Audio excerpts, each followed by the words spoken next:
Happy post-Thanksgiving, everybody. Hope everyone had a healthy and relaxing and regenerative Thanksgiving break.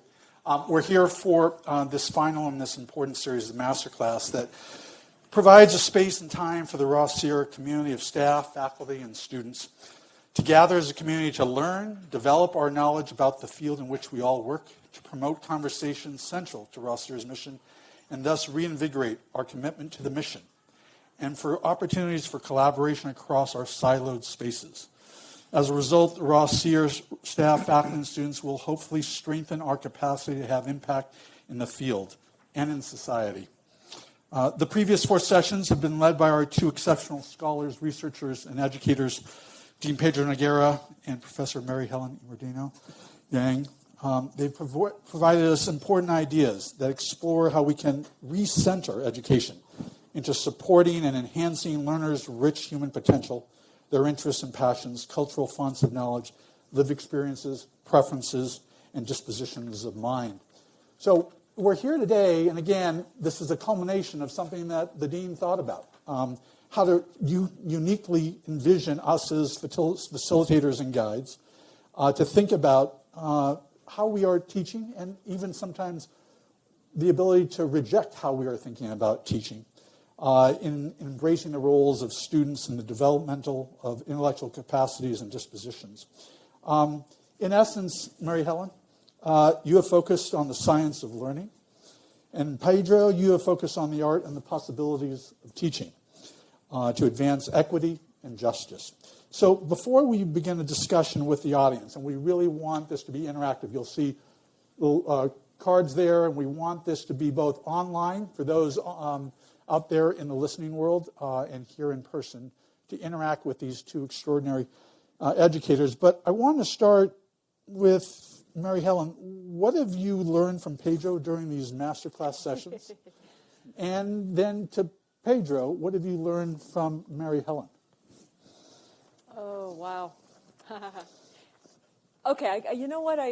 I really was reminded by Pedro's sessions, which I think is a super powerful lesson I went home and thought a lot about, especially after the first class, is that when we really think deeply about what equity means and about what schooling means, what learning means, first we go back to our own memories of what it means to be a person in the world learning things, right?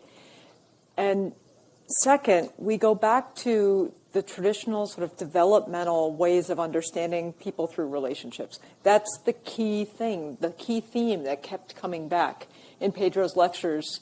And then it would be embellished into the modern world, and he would extrapolate and talk about current situations.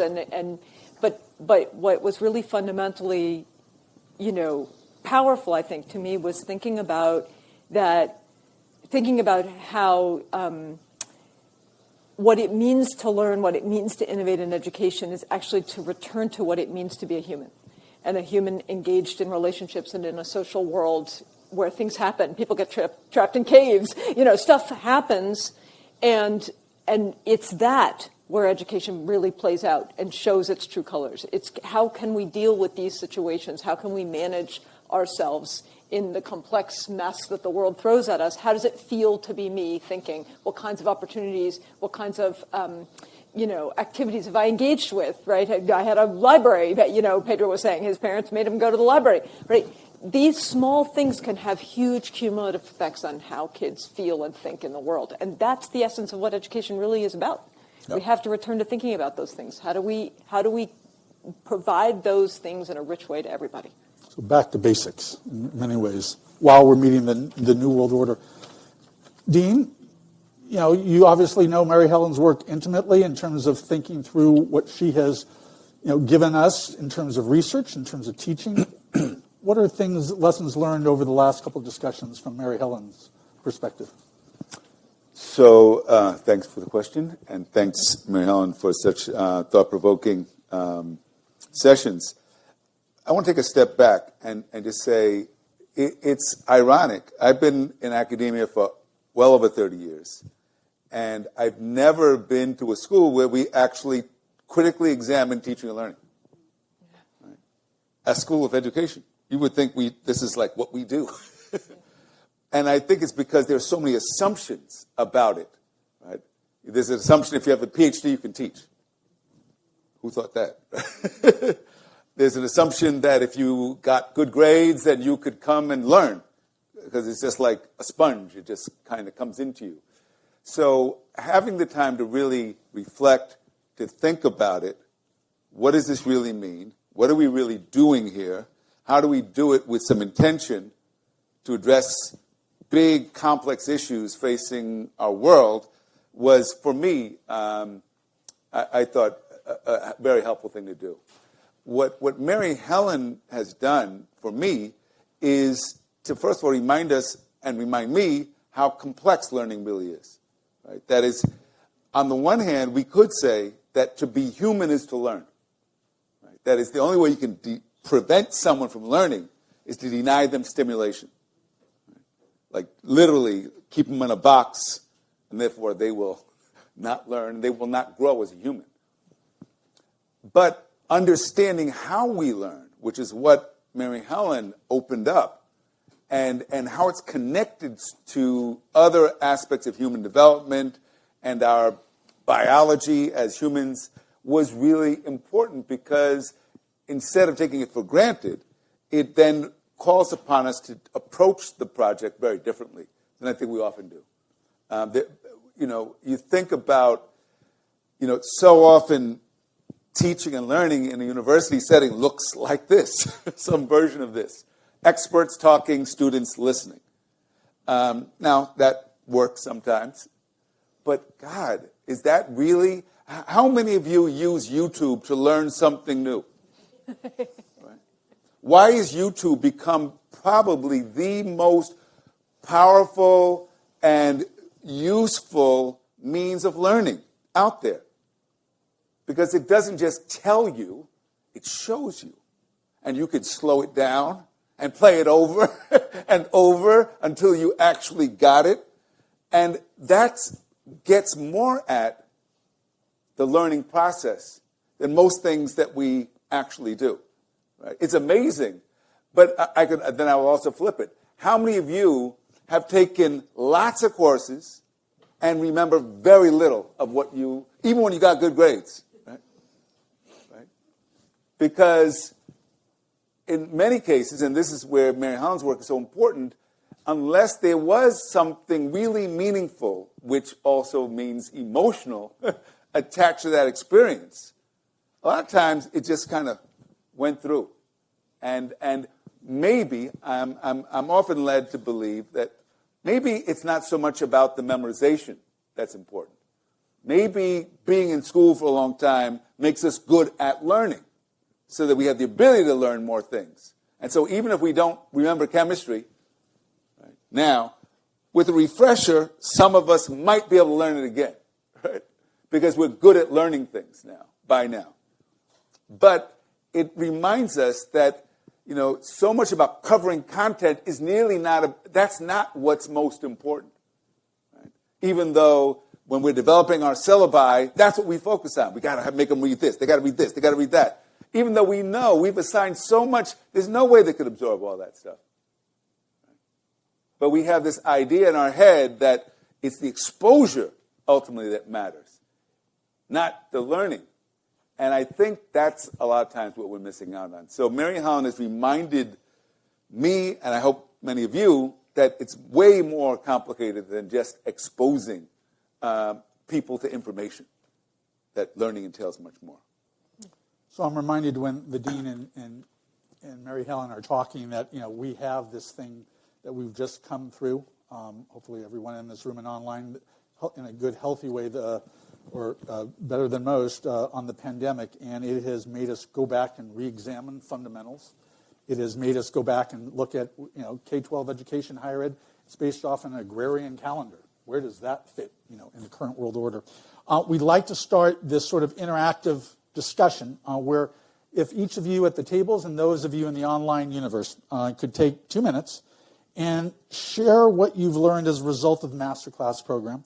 Jot down, here, those in person, any of the ideas reconceptualizations that you may have experienced, and then we're going to share it and open it up for your thoughts, both online and in person, from Mary Helen and Pedro. So 2 minutes of sharing. You have note cards here in person and then online.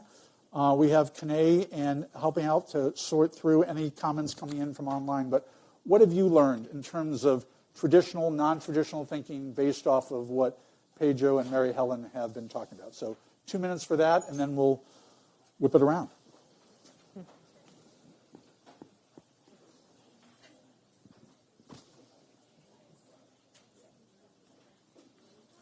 And warning for all those in the room, there'll be a table leader that will need to... And a quiz. And a quiz.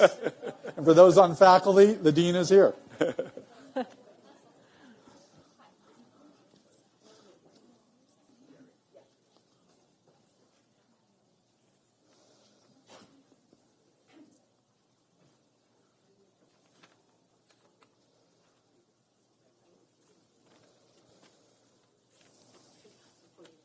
Oh, okay.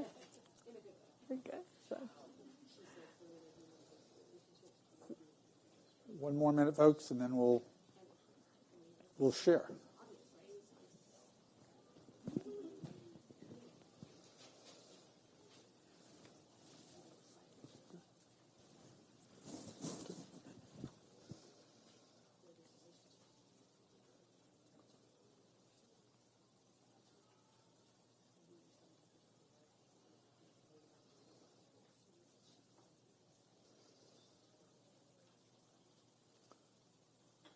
Kanae, are we getting questions online? Those out there in the online universe, come on. Don't be shy. So we'll start with the folks here in this room. So again, if we could have someone gather the cards and be from each of the tables here of our distinguished colleagues, faculty, staff, educators, share a couple things that we can talk with Mary Helen and Pedro about. Lessons learned, questions that you have from the earlier sessions. Ready to go, folks? Someone want to gather up? Dr. Pikus, who's the leader at your table? Oh, dear. What was that? Oh, I thought you were asking me to pick up the cards. Now I have to say something. Well, on behalf of your table and the cards that are at your table. Well, I haven't seen them yet, so... let's gather the cards. So I need a minute or two to read the cards, because there's got to be a better question here than mine. We have someone over there that's ready. Oh, good. Okay.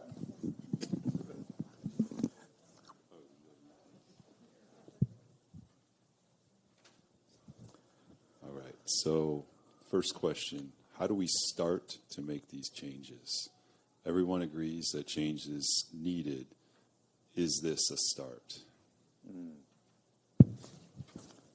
Mary Helen, Pedro? There you go. You go. Okay. I mean, I suspect there's probably a lot of people in this room that could give a better answer than I could to that. But I think what we really need to do to start making changes, which we often overlook, is we need to change the way we understand the problem space. We need to rethink what it means to be an educated person and what the aim actually is, what counts as a meaningful learning opportunity in the modern world, and not just deploy historical precedent, because it's what we've always done. Stop and ask yourself, why am I doing this? What developmental aim does it have for my students? What is it that I hope that they are going to grow themselves into by doing this? And when you ask yourself that question, even if you land on the answer being what you were going to do anyway, you understand it in a new way. You're looking for it in a new way, and you're more strategic and thoughtful and sort of generative in the way we think about our practice. So that's what I would say to do first. We often forget that you need to actually have a goal in mind, and you have to keep continually rethinking of that goal and assessing whether it's appropriate, whether it's useful, whether it actually is serving us well, and not just plowing ahead and thinking of change as only changes in institutional structures and practices, but actually thinking about that in a bigger visionary way that is accommodating to the long-term aims. Does that make sense? Yeah? So let me build on that, because I think that if we So earlier in our sessions, I talked about the influence of Paulo Freire and his work on my thinking about this. And one of the things he's critical of is this idea that the teacher knows, the student doesn't. Yeah. And the job of the teacher is to deposit information to the student and then recall it when they want it. So I think there's obviously a lot wrong with that because the students know a lot. And I think teaching is often most powerful when it's interactive, which is why I appreciate Alan trying to get you engaged, and when it's reciprocal, right? That is where it's not simply about depositing, it's about learning together between teacher and student. At the same time, I build on what Mary Helen just said. I think that there's a responsibility the teacher has, right? Because the teacher is invested with the responsibility to make sure that students learn something. So then what is that thing, right? That what is the end that we're after? How will we know at the end that this was time worth spent, that the student gained something of value that will extend beyond the final and hopefully later on? And what is that? And I think if we approached it with greater intentionality and with an understanding that we're in this together, this is not something I'm doing to you, but with you, that we would approach it very differently. We would think, for example, about how people learn. We would think about the conditions under which we're doing this work. I was thinking at one point, what have been my most powerful teaching and learning experiences? And all of them were involved being outside of the country, where together with my students, we were exploring, interesting facets of history and culture in another society. And what made it powerful is that I was learning with them, and together our curiosity was tapped. And curiosity, it turns out, is such a critical part of learning, right? That often goes unexamined, right? Because if you tap into a person's curiosity, they become independently motivated as a learner. It ceases to be something we do to satisfy the teacher or satisfy a requirement. We do it because we're actually interested. And think about how powerful that becomes when you're actually interested in something. That means you'll probably do it even when it's not required because you're still interested. So again, I want to get more questions, but a follow-up on the question. Ideas are the easy part. It's always about execution. So as you have gone around the globe and you have looked across for decades of what works, what doesn't, there's the reality of the centrifugal forces of education, right? So I think part of the question was, like, where do we get going in terms of, like, people don't just want to tilt at windmills. How do we get these changes that you're talking about, that Mary Helen's talking about, implemented in real time? Because we are at this inflection point in history where people want it, need it, are demanding change in K-12 and higher education. How do we do that in a practical way, knowing the realities of the structures of higher ed and K-12, pre-K-12 education? So I'll start, and obviously this won't be a definitive answer to such a long, complex question, but I would say we've been focused on the wrong thing for too long in education. Yeah. We've been focused on achievement as measured, as some kind of outcome measure, how well you did on a test. And that tells us something about learning. We think, we hope, right? And so, we're really proud of our test scores, our grades, right? Those are things that we serve as proof. We have it on our transcript, right? Show people, see, I'm smart. That tells us, and what that's done is it's got students and teachers fixated on some end goal and forgot the whole process, right? It's like thinking you'll lose weight by weighing yourself, right? And you forgot all about exercise and diet, right? Because you were just fixated on the end goal of lower weight, not on what it actually takes to be healthy, right? And I think education's worked a lot like this too. We've fixated on the ends and not on the whole process. So I would say we would spend a lot more time focused on the process of learning and teaching, which means elevating and respecting both the learner and the teacher, which we don't do, especially in K-12, very well. But I think even we really don't do it at the college and university level very much either. Because if we did, we would take it much more seriously than we do. I was on the scales a lot this morning, and it wasn't a good wasn't story. It didn't work on the Thanksgiving feast.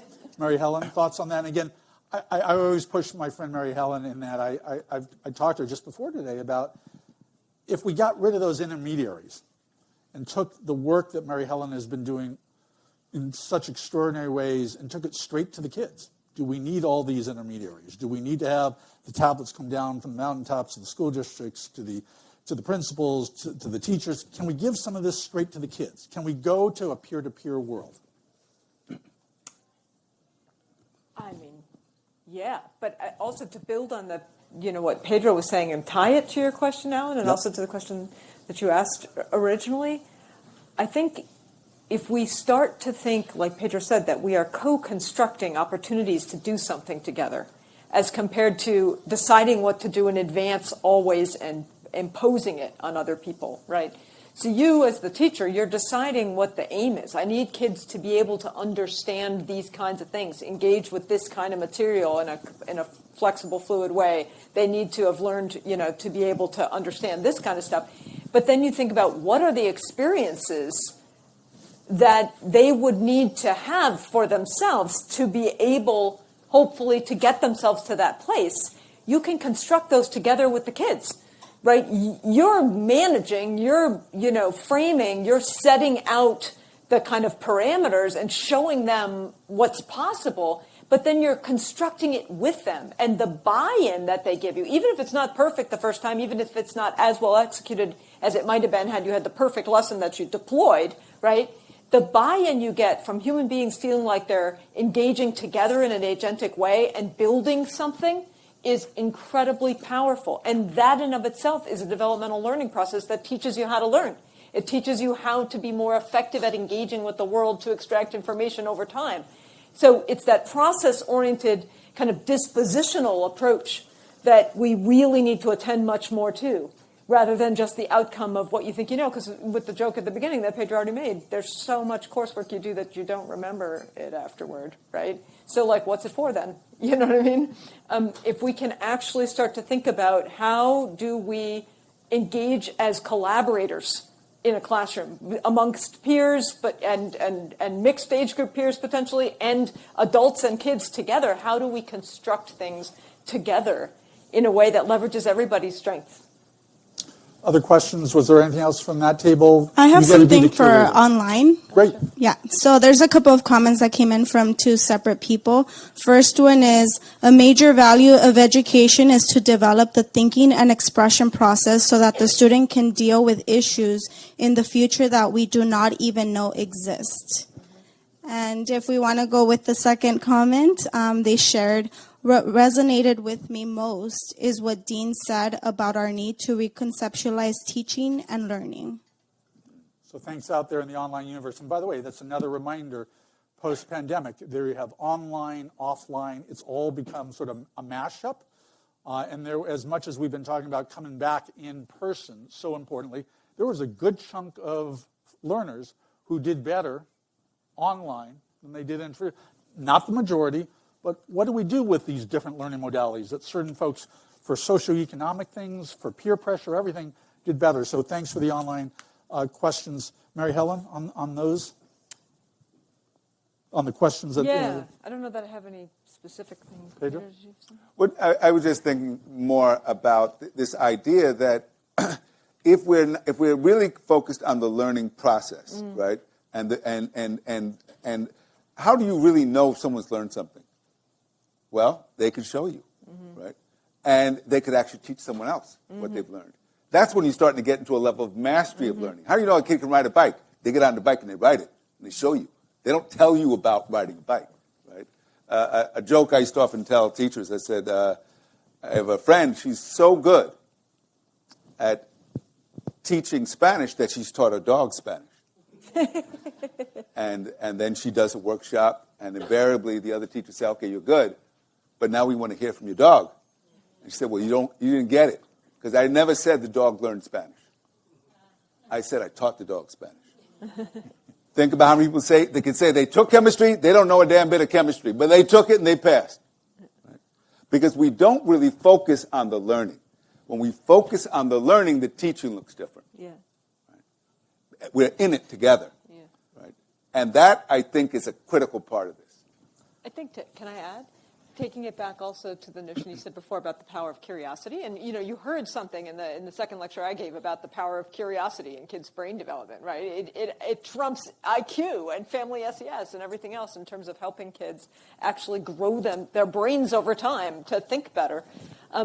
But the scary part, I think the part where we lose it a lot is when kids get curious or anybody gets curious, you lose control a little bit, right? Because they may not be curious about exactly what it was you had planned for them to be curious about, right? They start to engage with stuff in a much more open-ended, agentic way, and managing that, making that okay, having guidelines, having, sort of enough structure that things aren't just willy-nilly, but enabling and even really supporting kids engaging their curiosity in genuine ways where they learn to follow a difficult problem through is super important and can be really powerful. I mean, to me, when I think back of my own learning experiences that are most powerful in school, and there aren't that many of them, actually. Most of what I did that I really learned, I was outside of school, right? But the stuff that I did in school where I really learned something that was actually what I was meant to be learning, is usually when I was doing projects on my own. Something where they were like, do whatever you want, right? Or, invent a blah, blah, blah. You come and tell us about it, right? Or I led the class once in 7th grade. I still remember what I did, right? And it was like that I remember, that I really remember. And we don't give kids enough trust that they actually have what it takes to be able to really run with their curiosity and share what they're thinking about as legitimate content for education. So let's keep the online questions coming to Canada and Australia. Here in this room.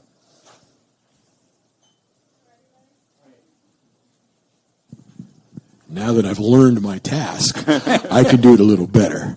I have 6 questions here from our group that all sort of flow around the concept of you asked, what did we learn? And I answered that question by saying, I learned that we need to understand the diverse learning happens in many diverse ways, and we need to understand how to get at that as we work with our students. And of course, I missed 2 of the sessions because I was following the dean's advice, and I was in other countries following my curiosity with groups of our students. But as I look at the other questions that came out here, they all revolve around similar sorts of things about the importance of understanding the individuality of the learners and how we really sort of think about that. So how in a traditional classroom, I'm thinking of a book a person who worked for me 30 years ago wrote, where a child took a test, and then when it was over, instead of turning it over and waiting for everybody else to finish, got up from his desk and started reading a book at the bookshelf and got in trouble for it. Okay, so how do we create environments where that kind of curiosity and learning exists wherever the child is? So again, focusing on learning, but how do we change these environments? It's hard because, we've organized schools and universities in a particular way, and we have classes for a certain amount of time, and so undoing these structures and these relationships is not, I don't pretend it's easy. At the same time, I've seen it happen. So my former colleague, Richard Elmore at Harvard, was involved in New York City in the, I believe it was the early 90s, when they started instituting what they call learning walks. And they would get groups of teachers to go together to go observe other teachers in classrooms. And it was amazing because so much of teaching happens in isolation. Your colleagues don't know what you're doing. And it became a lot more like the way we train physicians, right? Where there are, in hospitals, a lead physician takes the residents and they say, let's go visit the patients together and see what's happening. And if you've ever been in a hospital when that's occurring, a good physician will ask, how did you sleep last night? Right? They're not just looking at your chart. When did you have your last bowel movement? They want to know how you are. And they're teaching the other doctors that these kinds of questions, these ways of engaging, are actually giving you important information to help someone. The same thing happened with Elmore, well, not just Elmore, it was Tony Alvarado and others in New York when they started these learning walks. They began to see that the teaching learning process needed to be much more critically understood than it was, right? And that then allowed some other changes. Unfortunately, No Child Behind subverted all that. So I want to acknowledge policy restrictions. We have lots of constraints that make change difficult. But it doesn't mean it's not possible. I gave the example of Robben Island in South Africa, maximum security prison that became known as the University of the ANC. Right? It was never designed to be a university. It was never designed to be a place where freedom fighters would be trained. But it became that. And you talk about constraints. You can't even get information legally into the prison. But they found a way. So if you could find a way in a prison, you can certainly find a way in a university or a school. And there are teachers actually that are doing it now. Yes. And that's who we need to learn from much more. So I want to come back to Richard Elmore in a second. Other questions, comments from the tables? There's some online questions if you want to do that. Absolutely. Okay. Thank you. So one of the major challenges in the reconceptualizing teaching and learning are the systematic structures such as one-time assessments that measure learning. How do we combat the emphasis on this and as we engage in the change process? Yeah, it's super tricky. I'll jump in. You can help me, Pedro. Okay.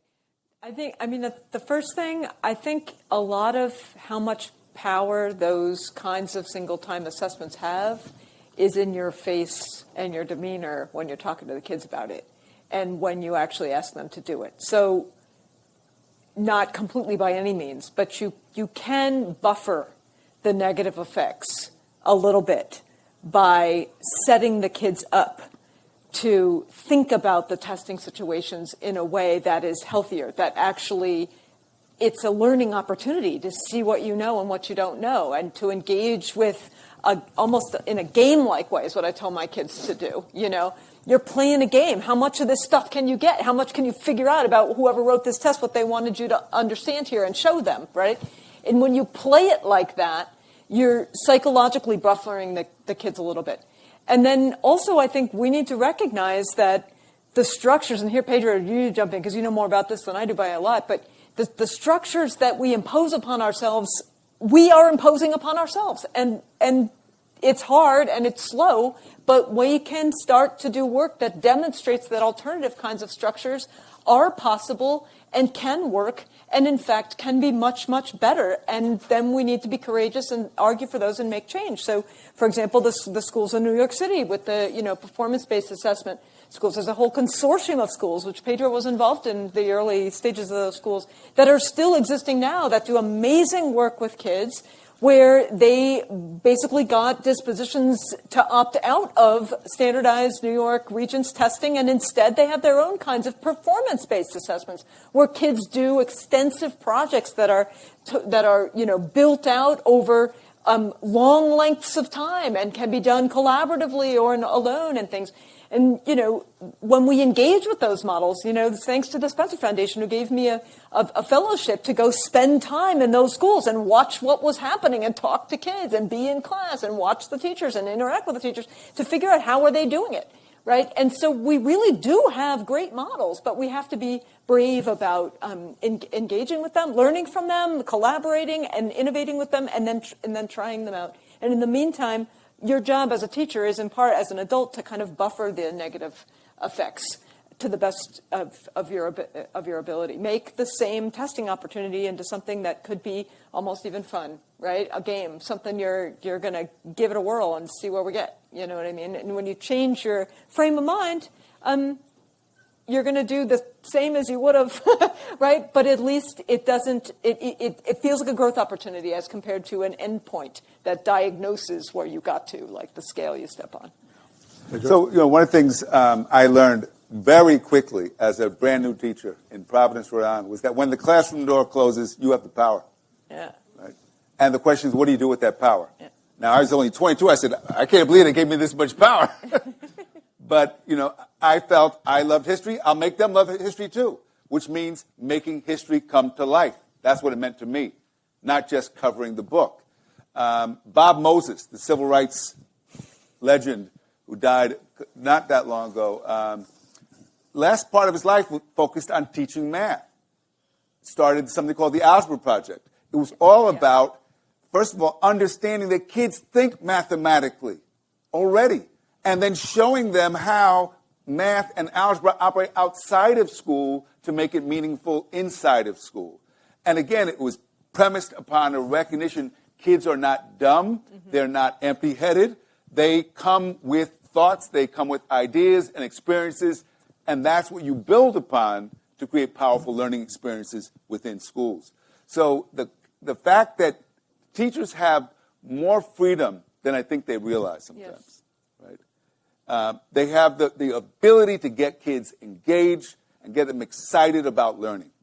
I always said, if we told teachers, your job is to get kids excited about learning, not to raise achievement, but get them excited about learning, they would think about the work differently. But if you get them, your job is to raise test scores, oh, okay, I got to teach you the test. I got to focus on preparation. Different way of approaching the task. But if you get kids excited about learning, then they start to take control of the learning themselves. So, Pedro, earlier you mentioned Richard Elmore, and the late Richard Elmore referred to teaching and learning as the technical core of education. He lamented how little we actually focus upon it, both from a research and policy standpoint, to ensure that access to high-quality teaching and high-impact learning experiences are available to more students, both in K-12 and higher ed. Do you agree? And if so, why is that the case? I'll start there. I think it's because everything we know about teaching and learning is rooted in assumptions that are often superficial and false, right? They're so what do we reward in school? Compliant behavior, right? And so to be a good student is to be a student that's good at telling the teacher what the teacher wants, right? And then we wonder why there's so few people who are able to think outside of the box, who are creative. You know, if you watch the most widely watched TED Talk in the world by Sir Ken Robinson is on how schools destroy creativity, right? And it's all about the ways in which the natural curiosity kids have. Because anybody who's ever hung out with a 2 or 3-year-old knows they're curious, right? It's frustrating how often they ask why. They want to know why. Why this? Why that? That natural desire gets crushed in school. And so I would say our work is to go back to the why, go back to re-engaging that curiosity so that kids can be empowered as learners. But that means teachers have to be empowered too. Can't have one without the other. Thoughts on that, Mary Helen? Yeah, and just one more thing on top of empowering the learners and asking the why.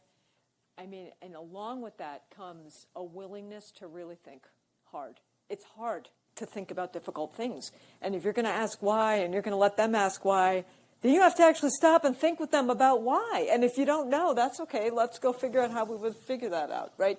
And so often we are tired, right? And we feel like it's not our job to teach stuff that isn't what we had planned to teach. But then you can't really leverage the curiosity of the kids in the room. So you can't know everything, of course. How can we actually teach kids what it looks like to be an engaged, curious person and let them be that and then hold them responsible for actually thinking things all the way through, really doing stuff that matters, explaining it to their friends, teaching it, and when it goes really well, right, letting them do a project on it or an extra thing on it. That kind of stuff is incredibly empowering to kids. It's the only stuff I remember from being in school, practically, right? And it takes adults who are courageous and let you know more than them for a little while about something. Keeping on this engagement and keeping people curious. Thoughts from the tables? Any other questions, both on previous discussions and what's being talked about here today? Go ahead. Thank you. So this is a little off topic because I'm an out of school educator. I'm with Girl Scouts, and we so many times I'm nodding my head because this is all the stuff we do, right? We do get girls curious about things. They do their projects where they find the root cause. It's just so many. It's relational. It's all of those things, and yet often I'm the CEO in Girl Scouts of Orange County, and I run up against educators. We don't have room for you in our school. We have to get a special permit. If we give you space, then we have to give the motorcycle pot growing club a space. And it's like the challenge of helping educators see the value that my organization and many others bring it is in conflict with what I see as important and what you as experts are saying. So I guess my question is, how do we, as the out-of-school learning professionals and the organizations, do a better job of articulating our value in alignment with what you're speaking of? Pedro, Mary Helen, experiential learning. Talk to us about. It's hard. I'll just be, there's no way around it. I was, as you were talking, I was thinking about Miguel, who's over there, and he and I work with the school, Hawkins High School here in South Central LA. And, it's a school with great potential, but not living up to that potential. And at one point, one of the parents came up with the idea of starting a garden. And they began to develop this garden, and the principal had not only no interest, he tried to destroy the garden, try to stop the garden. And I tried to explain to her, I said, that garden, how well that garden does a reflection of your school. Yeah. Right? And that garden, as it began to grow, became a place where kids gathered at lunch. It never was vandalized. It became a source of pride in what was otherwise a concrete jungle. And what we lose sight of is how important, this is where the humanity of the experience of teaching and learning comes in, right? That is that it's as we see what we can do, what we can produce, how we can engage the world with our ideas, then knowledge becomes powerful and transformative, and it allows us to address complex problems and make life better. But when we think of knowledge as something that only smart people have, right? And that if we're lucky, we'll get a little of it so we can go on to get a good job. All we do is perpetuate what is. And that's the biggest threat to education, is that it merely reproduces the status quo. And the status quo, I think we would all agree, is in trouble, right? It's not sustainable. It ain't working for most of us. And so our hope, in some ways, is that we can do something different through education. But for that to happen, we need our imagination, we need our creativity, we need the very things that get crushed too often in schools. So I would say keep working at it to find allies who understand that what you do brings something of value to children and to schools that they need. I wish they readily saw that. I'm reminded, Pedro, of our friend Alice Waters and what she was doing with edible schoolyards. And again, it was working 25 years ago, and it naturally, organically. So just on this part of the edible schoolyard, which you can see at Berkeley, where the kids grow the food, right? They also cook the food, and they use knives, right? Middle school kids with knives. And often when the visitors come, that's all they can think. You let the kids use knives? They might kill each other. That's where they go right away. About all the bad that could happen, right? It's like I go to a school in the Bronx. I always tell the story. And it's in one of the poorest neighborhoods. And it's just an amazing school. And it's won all these awards. And on the second floor of the building is a museum dedicated to the history of the Bronx. But it's not locked away in a classroom. It's in the hallways. And there's all this memorabilia around within easy reach of kids. So as I'm being given this tour, I turned to the little girl showing me the museum. I said, aren't they concerned that kids might vandalize or destroy some of this? And the kid looks at me like I'm kind of crazy. Like she said, I don't know about the schools you go to normally. But kids at this school take care of this place. So why do I even ask the question? Because we're creating schools that are like prisons. We're creating schools where kids are not trusted. We're creating where teachers are not trusted. That's our vision of education, and that's what we've got to fight against. Is that vision, because that produces universities that produce this kind of stultified way of thinking about teaching and learning too. I know we had another question. Someone here, please. Stephen? I did turn on. Can you hear me? Yeah. Okay. So I'll ask you a question that I've thought about, continually think about in some of the work that I do. But how do you marry your ideas sort of with the notion that formal education is primarily focused on workforce development, which I specifically define as commodifying human labor in very particular ways. Right. So when we say we're pushing against something, that's the thing I feel like we're pushing against, and I'm curious as to how we do that.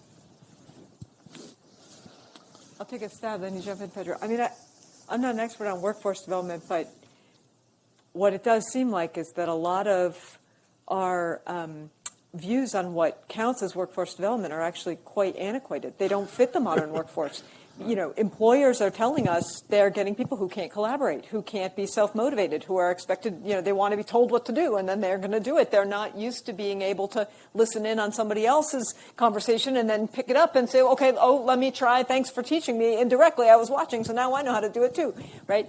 So it's not like we're producing a really great commodified labor force. We're actually, my husband's the chief engineer for an aerospace company. He can't get enough engineers to work. They can't find qualified people who actually have, sort of the ability to scrabble with problems, ask each other, figure it out, solve stuff. They're few and far between. Even when they have the degrees, they can't think. They're just not used to being self-starters at all the way you need to be in industry.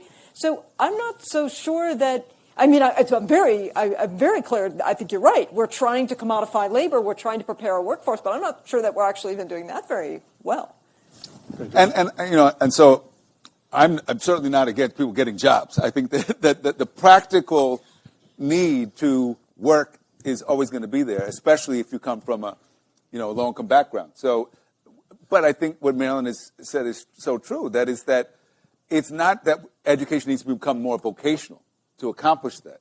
It's actually, I spent time in Cuba, right, which, I don't want to romanticize about the educational system, but, you talk to the average Cuban, they know literature, they know music, they know art, but they also know carpentry. You know what I mean?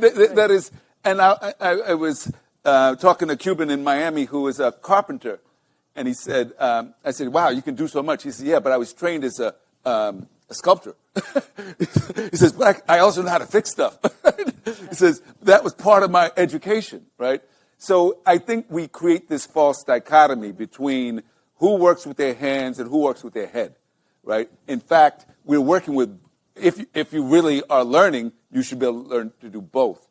And we need to see the work as a means to an end, not an end in and of itself, right? That's not my idea. That's an old idea, right? That is that all of us benefit from being intellectually challenged and stimulated and developing our ability to think and reason. And I think that's, again, one of the fictions we're taught in school, that certain people are smart, certain people are not. Those who are smart should get challenged. Those who are not should do things that will prepare them to do menial labor. And that's deeply ingrained in our culture, too. So thinking of these structures, and, we had told folks, 1 hour, but like in the podcast world and everything else, you can do things. So we're going to go a few minutes long here because it doesn't have to be 60 minutes. It can be before and after. Want to ask a related question on the K-12 side to both Pedro and Mary Helen, that that K-12 teachers frequently experience difficulty addressing student behavior while teaching skills and concepts. Given what the two of you know about teaching and learning, what advice do you have for our teachers that are listening here, in person and online? Oh my gosh, I mean. In 30 seconds. Yeah, Just kidding. If you're worrying about behavior, your kids aren't engaged. That's why. So is it your fault? No, but can you have to do something about it? Yeah, right. So you got to find a way to get those kids to care about what they're doing so much that it's embarrassing. It's stupid. It would be a waste of time. Why would anybody vandalize the museum? This is what are you talking about? Duh, right? And engaging in that way is the antidote. And I just want to throw one little tiny tidbit on about the last thing I just couldn't resist. I was the dumb kid who managed to graduate college and then went and trained to be a carpenter. I did. I worked as a carpenter for several years. Yeah. Then I went back and was a teacher for a couple of years. And then I was like, hey, wait a minute, this is really actually very interesting. But you know what was so interesting to me is that it was the same. The work felt the same. Building stuff and helping kids build ideas really felt like the same stuff. And I was like, wait a minute, like, how does this happen? And that's what took me back to grad school. Yeah, love that. Yeah. Pedro, like, help us on that question. The Surgeon General was here in LA when he talked about the deep depression that kids are facing. We're dealing with, coming out of this pandemic, things were rough before. The social inequities were bad before. We know it's at a whole different level now. How do we take into account the social realities, the academic realities in this here and now time? So one of the best things that just happened in this last election was the measure that brought $1 billion of funding into schools for the arts. Yes. Right? And the reason why that's so important is those are always the first things taken away from kids. Right? It used to be that in every classroom in this country, at least the kindergarten classroom, there was a piano. Yeah. And the teacher knew how to play it. Mm-hmm. Because we knew back then that music was such a great way to engage kids. Yeah. Right? These kids still like music. How many of you know kids that have memorized the lyrics to hundreds of songs? What does that tell you about their capacity to retain information? One of the last things that people with Alzheimer's forget is the music of their youth. Yeah. Right? Yeah. That's how, and that goes back to Mary Helen's point about emotion and learning. Yeah. So let's use the arts to get kids re-engaged. I'm visiting a school in D.C. It's just a mess, and money's not the problem. They got so much money. They have, like, in a school with 500 kids, they got 30 administrators. I'm like, what do all of you do? Oh. Can any of you teach reading? No. Terrible school. But they got a marching band that'll blow your mind. And the kids not only can play the music, they dance and play and perform all around the country. And I turned to the principal, I said, that's the solution to your problem. I said, because if this teacher could teach these kids to play music and they had no background before coming here, you could teach them anything. And he couldn't see it. And that's the frustrating part. Is sometimes even when people see it, they don't get it. Yeah. Because they've been socialized too long to think of teaching and learning in these very limited ways. And that's what we've got to undo, is to open it up and so that we can create new possibilities. And again, I'm listening to you and Mary Helen. It's always back to basics. I'm thinking of Frank Gehry. I once saw him talking to some teacher and walked them through all the things that they were going to do. And he said, for God's sakes, just let the kids do the art. Yeah. Give them it will give them a sense of self. Yeah. Right. Let's start there and build upon that.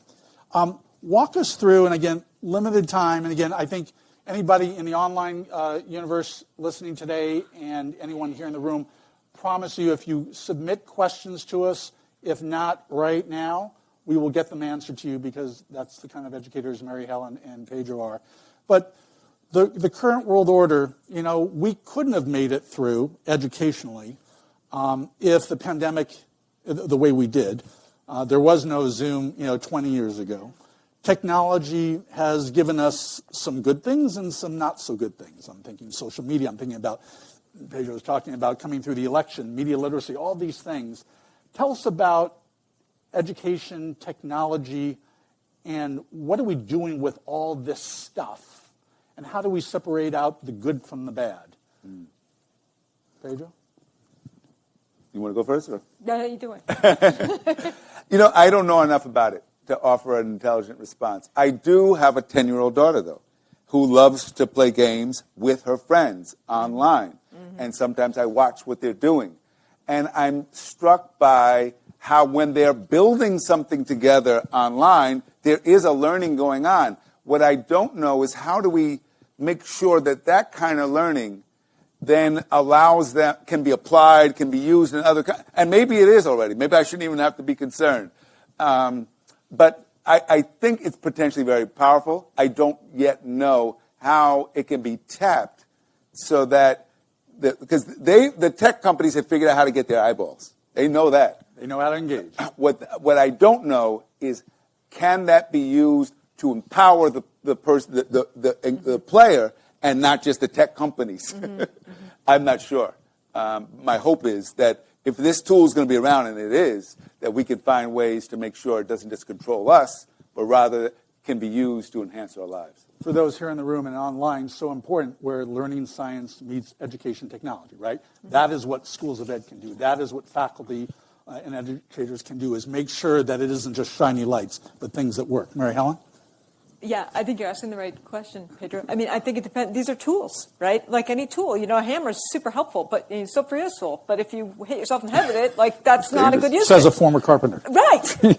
So the thing is, we have to think about, these are not just passive things that we just consume indiscriminately. We need to be mindful and thoughtful about how we and our children are using them, to what end, what are they actually affording us as opportunities to learn, to socialize, to engage, and how can we leverage them for enjoyment, for learning in ways that actually make us happy, that actually grow us. I mean, these are tools that are real in the world. They're not going anywhere. And they're incredibly powerful. My kid can get on and FaceTime with his grandma on the other side of the country, right, and have a face-to-face conversation. We couldn't have done that when I was a kid.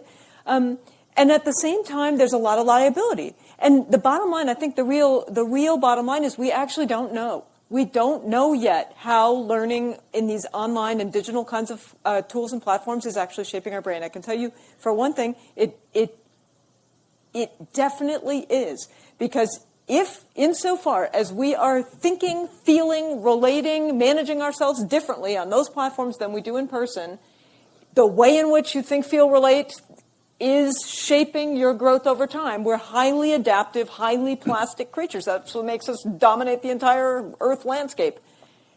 And so it's changing us, and we really don't know how yet. And we really do need to be incredibly thoughtful, reflective, and strategic and mindful as we're using these technologies. That doesn't mean they're bad for you. It means you need to be really thoughtful about how we are using them and learn over time how to leverage them for good. They're incredibly powerful. Like I once saw a second grade class in Miami that was doing, and this was some years ago, right, when all there was Skype, right? But they were doing a unit on the rainforest preservation, and they were doing it with a second grade class in the Amazon. And so those kids' parents are actually using the wood for things that they had to do. They had to deforest it in order to grow crops. And these kids are saying, yeah, but you can't do that. And they had to work together and think about, how do we understand Amazon conservation and forest conservation and environment from these two cultural perspectives? And the kids were working together. That's an incredibly powerful use of media, right, of this digital platform. But it was really, really well thought through to enable something incredibly beneficial. We have to think about how we're using the technology and not just use it because it's available, and so I'm just stuck doing this. So wanting to be respectful of time, lightning round meets closing round. Dean, talk to us about, you had pre-pandemic issues that you have articulated so well over the years. We have post-pandemic issues. We have certain constants. I think both of you, when I'm listening to both of you, I'm listening to the questions from the audience.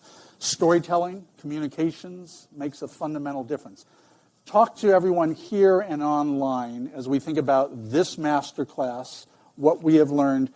Talk to us about taking all these threads and how do we synthesize them, if I could pronounce that word.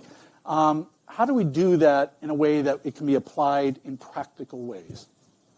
So I think at most what we could hope comes of this is it sparks more discussion, right? More thinking among each other about what we're doing, that we don't just keep doing it the way we've done it because that's what we know. If that's what comes of it, this was a disappointment, right? I don't think we offered the answer to the dilemma. I think together we have to figure that out. And is it a separate discussion about breaking through those barriers, those centrifugal forces? Whether those constraints be in K-12 or at the university setting. How do we make learning more meaningful, more useful, more relevant, more powerful than it is now? If we're not asking that question, then I think this has been a total failure. Mary Helen? No, I think that's true. What I would love to hear from people, in addition to your questions, is just, what are you now curious about? What most sparked your interest, your curiosity, your anger, your confusion, right? Like, what is it that you heard in this masterclass series that made you go, right? Like, huh? You know, or that you're still thinking about. I think those are the really, you know, juicy places where we need to stop and spend some time thinking. Like Pedro said, we don't have the answers yet. They're not known, and the answers are moving targets in any case. But what we can do is maybe spark a new kind of conversation, a new, you know, expectation that the field of education is about collaboration, it's about innovation, it's about talking to one another, it's about thinking about why are we doing this and what are we actually getting out of it, and thinking about that with our kids too, not just as adults in isolation, but actually co-constructing something that serves our needs today. Yeah. And thinking about how all these spaces cross over, right? Yeah. So I'm thinking, you know, the dean has already said for this next semester, we'll have Gail Sinatra and Sean Harper. Now, there are these threads from this discussion that should carry over. We do too much of one and done, yes, in terms of being able to tie these things together. So for those here in person and those online, really urge you, share your questions, share your comments. Mary Helen and Pedro will be happy to answer them. And again, we look forward to this continuing dialogue, and may the learning be with you. Thanks so much. Thanks, Lon.